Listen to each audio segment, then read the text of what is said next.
You mean to tell me, High Counselor Zixthar said, their crystalline appendages trembling with barely contained anxiety, that the humans have weaponized their navigation errors?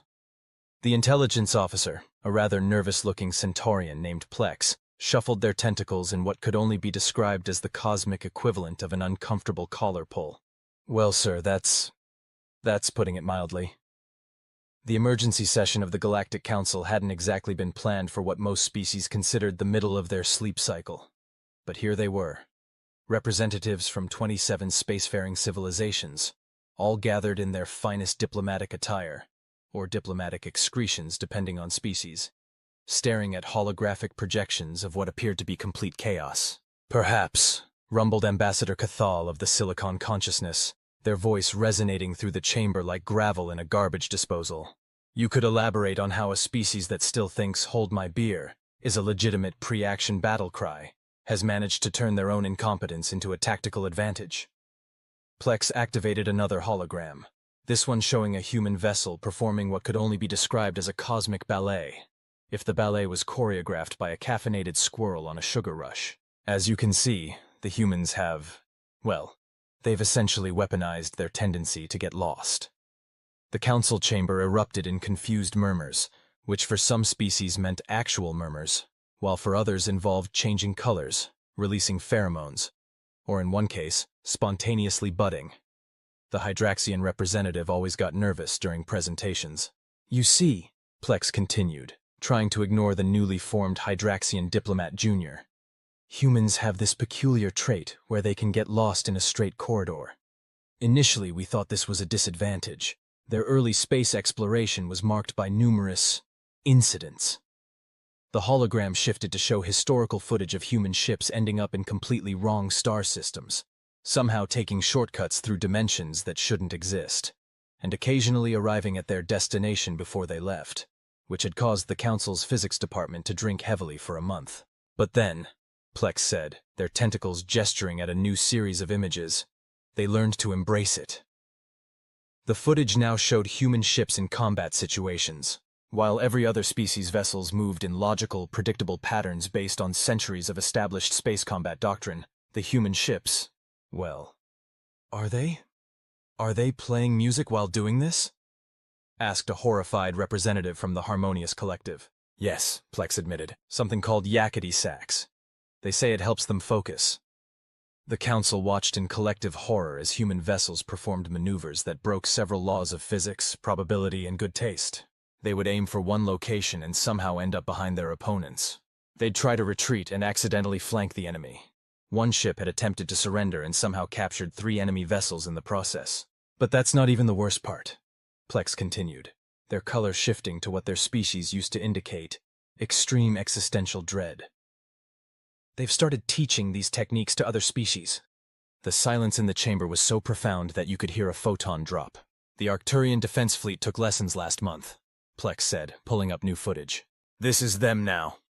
The hologram showed what should have been a disciplined fleet of Arcturian warships. Instead, it looked like someone had given sugar to 1,000 hyperactive kittens and then strapped FTL drives to them. They were successfully defending their territory, yes, but they were doing it by apparently forgetting how space, time, and basic geometry worked. The humans call it strategic incompetence, Plex explained. They've even started a school. The graduation ceremony involves getting completely lost on the way to receive your diploma, and somehow ending up exactly where you need to be. High Counselor Zixthar's crystalline form was now vibrating at a frequency that threatened to shatter nearby drinking glasses. And how effective is this madness? Well, Plex said, pulling up combat statistics. Their success rate is approximately 94%. The other 6% of the time, they accidentally discover new forms of physics, colonize unknown regions of space, or find ancient artifacts they weren't even looking for. They've started calling those happy accidents. But it makes no sense, protested Ambassador Cathal. You can't just stumble your way to victory. That's what the Raxian Empire said, Plex replied. Right before a human fleet tried to surrender to them and somehow ended up conquering their capital world. The humans later explained they were actually trying to find a good pizza place they'd heard about. They still maintain it was an honest mistake. The council chamber erupted into chaos. Several species began emergency meditation sessions. The logical concordat representatives were openly weeping. Someone in the back started stress molting. "There's more," Plex said, somehow managing to look even more uncomfortable. "They've started naming their ships based on this philosophy." A list appeared in the air. HMS, "I swear it was here a minute ago." USS, "Did anyone get directions?" ESS, "Pretty sure this is a shortcut." UNSC, "Hold my beer and watch this." CSS, "We'll figure it out when we get there." The worst part, Plex continued, is that the names seem to make them even more effective. The "pretty sure this is a shortcut" accidentally discovered 3 inhabitable planets last week. They were supposed to be delivering mail to Mars. High Counselor Zixther had to take a moment to restore their crystalline structure to its proper shape before speaking. "So what you're telling us is that humanity has not only embraced their own chaos, but has somehow turned it into the most effective military doctrine in known space?" "Yes, sir. They're calling it the art of war, but like, whatever." The council chamber fell into contemplative silence, broken only by the continued stress molting from the back row. "Well," said Ambassador Cathal finally, "if you can't beat them—" "Oh no," Plex interrupted. "They're offering workshops next month. The introductory course is called Getting Lost for Beginners, Finding Victory by Having No Idea Where You Are." "Sign us up," said every council member simultaneously.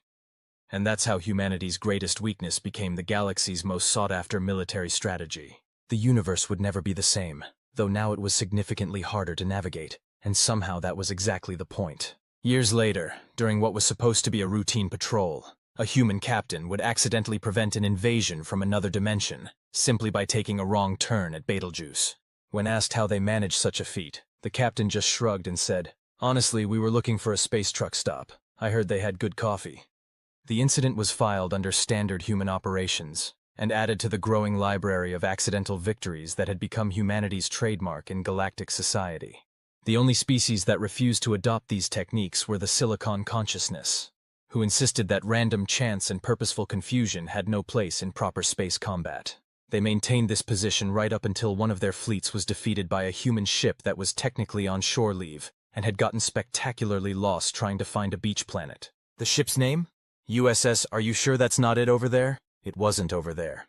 But somehow that was exactly where it needed to be. The Galactic Council eventually created a new classification for human military doctrine: Tactically Advantageous Directional Uncertainty, or TADU, though most species just called it the human way, usually while shaking their heads, appendages, or pseudopods in a mixture of admiration and disbelief. And somewhere in the vast expanse of space, a human ship is probably lost right now, about to stumble into another glorious victory.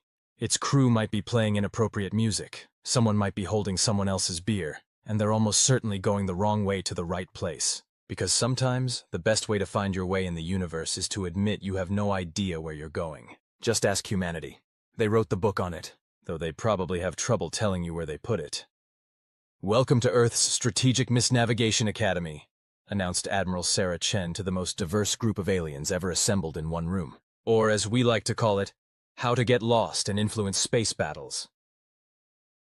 The lecture hall was packed with representatives from across the galaxy, each hoping to master humanity's peculiar approach to spatial navigation. The Silicon Consciousness had even sent an observer, though they insisted it was purely for anthropological research purposes. "First rule of Navigation Academy," the Admiral continued, tapping her coffee mug that read, "I'm not lost, I'm on an adventure," is that you must completely forget everything you know about navigation. A Volsian raised all 3 of their appendages. "Even the parts about which way is up?" "Especially the parts about which way is up," Chen replied with a grin. "In fact, forget that up exists. And down. And while you're at it, throw left and right out the airlock too." The Silicon Consciousness observer's logic circuits made an audible whirring sound of protest. "Now," Chen continued, pulling up a holographic star map, "traditional navigation would tell you that the shortest distance between 2 points is a straight line. We prefer to think of it more as a suggestion, a starting point for creative interpretation, if you will." She pointed to a clearly marked route between 2 star systems. "This is the standard path from Earth to Alpha Centauri. Now, watch carefully as I demonstrate how our newest cadet managed to make this trip last week." The hologram showed a path that looked less like a navigation route and more like a drunk quantum particles attempt at interpretive dance. But that path goes through 17 different systems, protested a Rigelian student. And 3 of them don't even exist in our dimension. Exactly, Chen beamed. And would you believe they found a fantastic noodle shop in Dimension 7B? They brought me back some leftovers. Still can't feel my tongue, but totally worth it. The Silicon Consciousness Observer was now emanating smoke from their auxiliary processing units. Now, for your first practical exercise, Chen announced, we're going to practice getting lost in the Academy's main corridor. It's a straight line, 50 meters long, with only one entrance and one exit. That seems impossible to get lost in, said a Centaurian cadet tentatively. Chen's smile grew wider. That's the spirit. Today's record holder managed to end up in the cafeteria from 3 weeks ago. We're still not quite sure how they managed the temporal displacement, but the Tuesday special was apparently excellent. The next few hours were spent watching various alien species attempt to navigate the corridor. The results were interesting. A Volxian delegation somehow ended up in their own embassy, despite it being several light years away. 3 Arcturian cadets found an ancient alien artifact in what was supposed to be a storage closet. The artifact turned out to be a cosmic vending machine that dispensed wisdom in the form of fortune cookies. The Centaurian contingent accidentally discovered a new form of FTL travel while trying to find the bathroom. And the Silicon Consciousness Observer had to be rebooted after witnessing a Hydraxian student successfully navigate to yesterday's lunch by walking in a perfectly straight line. Remember, Chen called out as chaos ensued around her. Confusion is your compass. If you know exactly where you're going, you're probably doing it wrong. Meanwhile, in the practical training area, which was really just the parking lot behind the academy, Captain Jack Martinez was teaching the advanced class. Advanced Accidental Combat Maneuvers. Today, he announced to his students while casually sipping from a mug that read, Lost in Space, Good. We'll be learning the Oops, I totally meant to do that technique. He gestured to a small training vessel behind him. The USS, I think I left the stove on. The key, Martinez explained, is to be absolutely confident that you have no idea what you're doing. Uncertainty is your co-pilot. Confusion is your navigator. And if anyone asks, you meant to end up exactly where you are, even if you're not quite sure where that is. A Rigelian student raised an appendage. But how do we know if we're doing it right? That's the beauty of it, Martinez grinned. If you have to ask, you're already halfway there. The practical demonstration that followed would later be described in official reports as a masterclass in controlled chaos, and possibly illegal in several dimensions. The training vessel managed to 1. Accidentally discover 3 new spatial phenomena. 2. Nearly cause a diplomatic incident with a species that doesn't exist yet. 3. Find Captain Martinez's lost car keys from 3 years ago. 4. Successfully defend against a simulated attack by getting so lost that the enemy AI had an existential crisis. Back in the main lecture hall, Admiral Chen was concluding the day's lessons. Remember, she said to her shell-shocked students, humanity didn't become a galactic superpower by knowing what we were doing. We got here by being really, really good at not knowing what we were doing. And now so will you. She paused, looking at her notes. Oh, and before I forget, homework for tonight is to get lost on your way back to your quarters. Extra credit if you discover a new fundamental force of nature. It happens more often than you'd think. As the students filed out, some of them already successfully getting lost before reaching the door, Chen noticed the Silicon Consciousness Observer attempting to process the day's events. Having trouble computing it all? She asked sympathetically. The observer's voice crackled with static. This defies all logic, all rational thought, all established principles of spatial navigation and combat doctrine. Exactly, Chen beamed. You're getting it! But how do you teach this? The observer demanded. How do you institutionalize chaos? Chen shrugged, finishing her coffee, very carefully, and sometimes by accident, usually both at the same time. That evening, as reports flooded in about students successfully getting lost in increasingly impressive ways, including one group that had somehow ended up at the founding of the Galactic Council, where they accidentally prevented 3 wars and invented a new type of cheese, Chen updated the Academy's motto. Tactical uncertainty, because sometimes the best way forward is sideways, backwards, and possibly through another dimension. The Silicon Consciousness Observer had to be carried out, still muttering about the laws of physics and the sanctity of straight lines. And somewhere in the vast expanse of space, a graduation ceremony was taking place. Nobody was quite sure where. The coordinates kept changing, and the venue seemed to exist in a quantum superposition of 3 different star systems. But that was exactly the point. The diplomas read, Certificate in Advanced Strategic Misnavigation and Tactical Uncertainty, and at the bottom, in smaller print, if you can find your way to the graduation ceremony, you've probably failed. As news of the Academy's success spread, more species began to adopt what they called the human method. Space battles became less about precision and more about creative interpretation of spatial reality. Strategic meetings now included phrases like, "We'll probably figure it out when we get there," and, "Has anyone seen the battlefield? I swear it was here a minute ago." The galaxy had changed, and somehow, getting lost had become the most reliable way to get where you needed to be. Even the Silicon consciousness eventually came around, though they insisted on calling it probabilistic navigation enhancement through controlled chaos theory. Everyone else just called it pulling a human. And the Academy? Well, if you can find it, they're always accepting new students. Just don't expect clear directions on how to get there. That would defeat the whole purpose. Captain's log, stardate. Tuesday? Maybe Wednesday. Look, time gets weird when you're professionally lost. Captain Elena Rodriguez of the USS. Did I leave my keys in another dimension? Was recording her mandatory mission report while watching her mixed human-alien crew demonstrate that chaos was indeed contagious. We're currently conducting the first official cultural exchange program between Earth's Strategic Misnavigation Corps and various galactic species.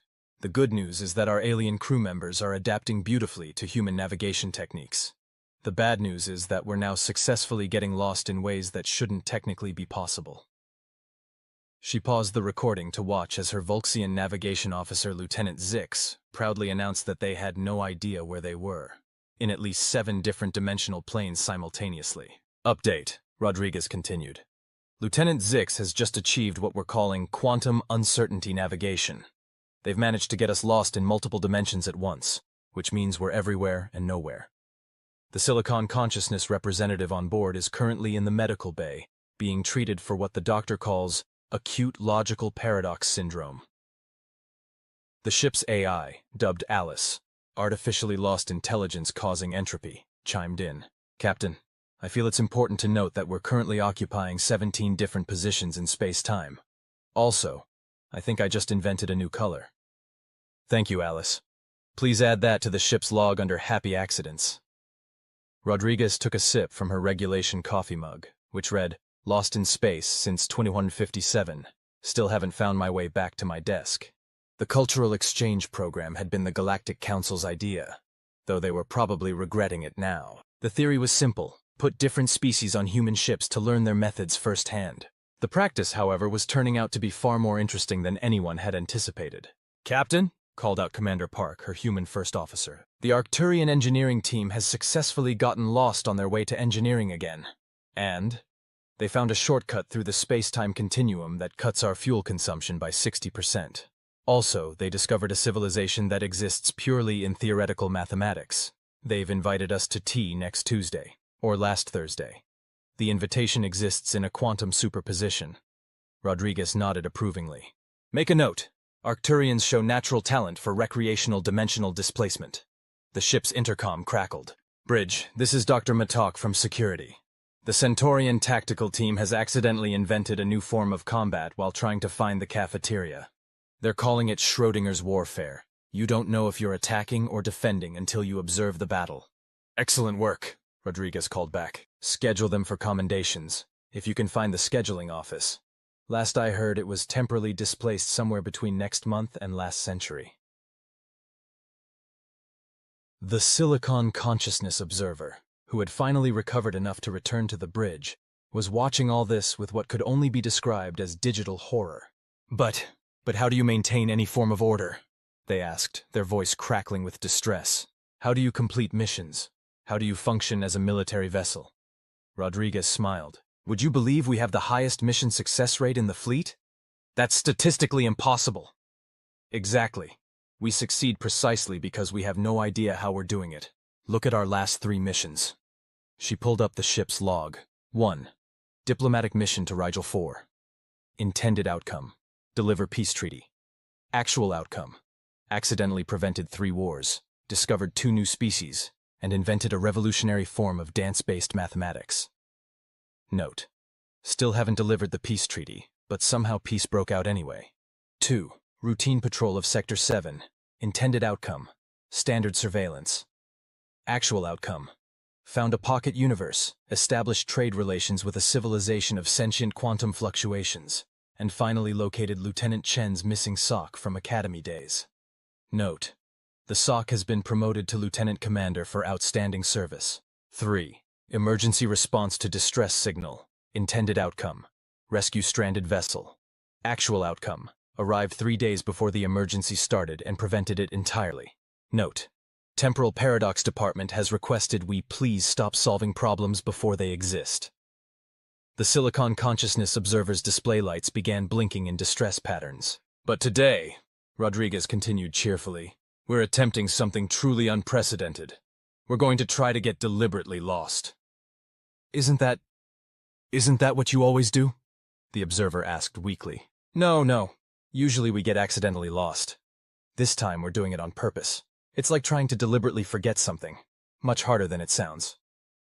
The entire bridge crew, human and alien alike, focused intently on their stations, each trying their best to get professionally lost in the most efficient way possible. The results were unexpected. First, they accidentally discovered that space wasn't actually black. That was just humanity's inability to perceive plaid as a direction.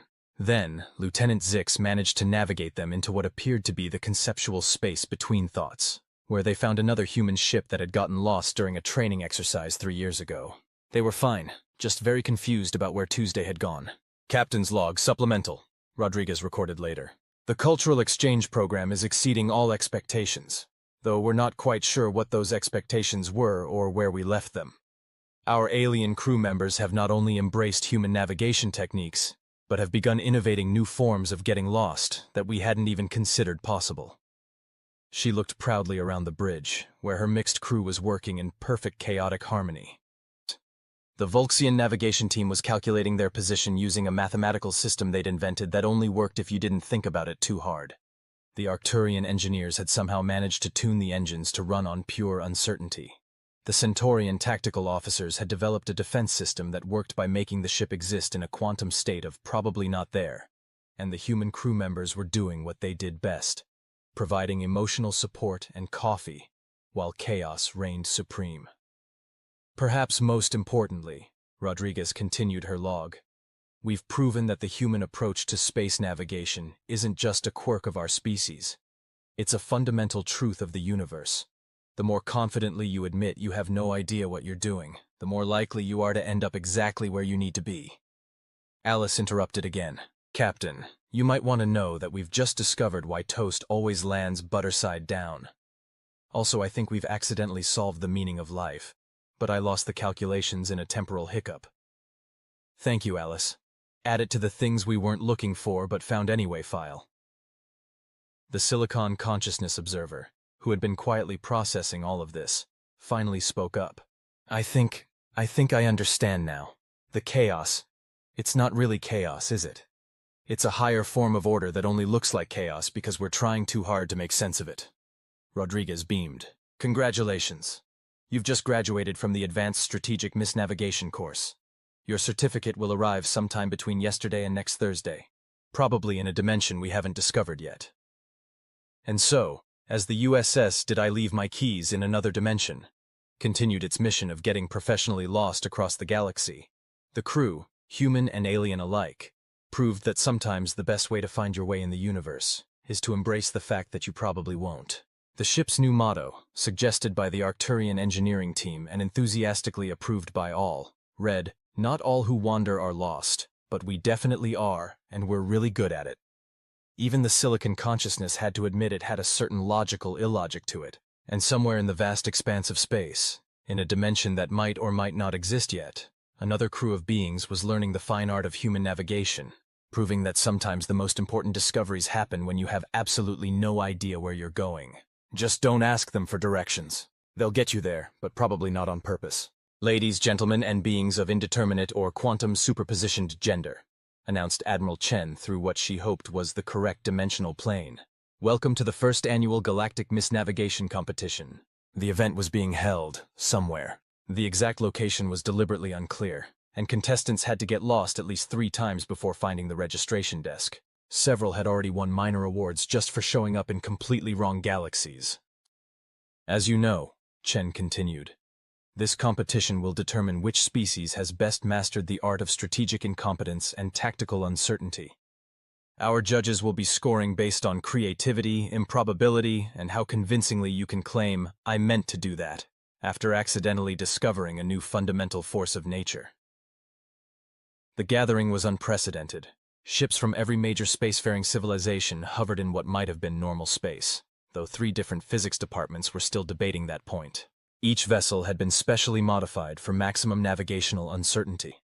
The Volxian flagship had installed a quantum uncertainty drive that only worked if you didn't know whether it was working. The Arcturian vessels had removed their navigation computers and replaced them with what they called vibes-based guidance systems. The Centaurian fleet had somehow managed to get their entire navigation section lost in abstract concepts. And the humans, well, the humans had just shown up in their regular ships because they figured they couldn't improve on perfection. Even the Silicon Consciousness had entered the competition, though they insisted their participation was purely for research purposes, while their ships performed increasingly improbable maneuvers in the background. The first event, Chen announced, consulting a schedule that kept rearranging itself, is the Getting Lost with Style preliminary round. Your objective is simple. Try to reach Alpha Centauri. Points will be awarded for ending up literally anywhere else. The competition began with the traditional human blessing. Hold my beer and watch this. What followed would later be described by xenoanthropologists as the most elegant display of coordinated chaos in recorded history, though they had to invent several new forms of mathematics just to record it. The Volxian ship Probabilistic Uncertainty attempted a straight-line course to Alpha Centauri and somehow ended up in their own engine room from 3 weeks ago. The Arcturian vessel, vibing different today, accidentally invented a new form of space travel by getting so lost they forgot how movement worked, achieving faster-than-light travel through sheer confusion. The Centaurian warship Abstract Thought is overrated, managed to navigate into a theoretical construct that only existed in ancient philosophy texts, where they had a lovely chat with Plato about the nature of reality. The Silicon Consciousness entry, despite their protests about maintaining logical coherence, somehow got their entire fleet lost in a recursive loop of their own programming, creating what observers called a beautiful ballet of binary confusion. But it was the human ship, I swear this is a shortcut, that truly shocked everyone. They not only failed to reach Alpha Centauri, but they also managed to 1. Discover 3 new dimensions. 2. Accidentally prevent the heat death of the universe. 3. Find that sandwich. Captain Rodriguez had lost during the Academy graduation. 4. Establish diplomatic relations with a species that technically hadn't evolved yet. 5. And finally locate humanity's collective missing left socks. They'd formed a civilization in pocket dimension 7b, and were doing quite well for themselves. Remarkable display, Chen commented as the results came in through various temporal anomalies. Though I must deduct points from the Hydraxian team for accidentally arriving at their destination. Remember, success is failure in this competition. The next event was the Tactical Uncertainty Combat Simulation, where ships had to engage in battle while maintaining maximum navigational confusion. The Silicon Consciousness finally embraced the chaos fully during this round, their ships performing maneuvers that made their core programming cry. Their flagship, newly christened, Does Not Compute But Works Anyway, managed to win an entire battle by getting so lost in its own calculations that the simulation couldn't determine whether they had won or lost, and defaulted to victory out of sheer confusion. Now that's what I call embracing the uncertainty principle, Chen cheered. The competition's highlight came during the freestyle event, where ships were encouraged to get lost in the most creative ways possible. A human-Volxian hybrid crew managed to get lost in the concept of being lost, creating a paradox so beautiful that 3 philosophers spontaneously achieved enlightenment. The Arcturian team got their ship lost in the ship's own blueprints, effectively turning their vessel inside out through 5 different dimensions. The Centaurians somehow navigated their entire fleet into next week's weather forecast. And the Silicon Consciousness, in a stunning display of processed chaos, calculated their way into an infinite loop of recursive probability, emerging with a new understanding of illogical logic and a strange craving for human ice cream. The awards ceremony was equally chaotic. The venue kept shifting between dimensions, the trophies existed in quantum superposition, and the acceptance speeches were being given simultaneously in the past, present, and future. And the grand prize for outstanding achievement in strategic misnavigation goes to... Chen paused for dramatic effect, though the pause accidentally lasted 3 days in some time zones. The combined crew of the USS, I Think Therefore I'm Somewhere, for their groundbreaking discovery that space is actually just very lost time, and time is just space that forgot where it was going. The winning crew consisted of a human captain, a Vulxian navigation officer, an Arcturian engineer, a Centaurian tactical officer, and a very confused but enthusiastic Silicon Consciousness AI, who had learned to embrace uncertainty so well that it had achieved something resembling digital enlightenment. We couldn't have done it without absolutely no idea what we were doing, the human captain said in her acceptance speech, which was accidentally being delivered 2 weeks ago. The Silicon Consciousness observer from the Academy, now a converted enthusiast of strategic incompetence, gave a presentation on their findings. The mathematical beauty of not knowing where the math went. As the competition drew to a close, though some events were still ongoing in various probability waves, Admiral Chen made one final announcement. Remember, everyone, in a universe of infinite possibilities, the only wrong way to get lost is to think you know where you're going. And now, if you'll all join me in the traditional human victory celebration. The entire assembled fleet, representing every major civilization in known and several unknown space, raised their vessels in a toast and proclaimed in perfect unity, "Hold my beer." The resulting celebration caused 3 temporal anomalies, 2 causality loops, and the accidental invention of a new form of faster-than-light travel powered entirely by high fives across dimensional barriers. The second annual competition was scheduled for next year, or possibly last century, or maybe in a parallel dimension where time runs sideways. The details were deliberately vague, but everyone agreed that was probably the point. And somewhere in the vast expanse of space, a news bulletin was being broadcast across all known frequencies. Breaking news. Following the unprecedented success of the first annual Galactic Misnavigation competition, the Galactic Council has officially recognized strategic incompetence as the 4th fundamental force of the universe, alongside gravity, electromagnetism, and whatever humanity did last Tuesday. The Silicon Consciousness added a footnote. We still don't understand how any of this works, and we're finally okay with that. To be continued, probably in a direction we weren't expecting.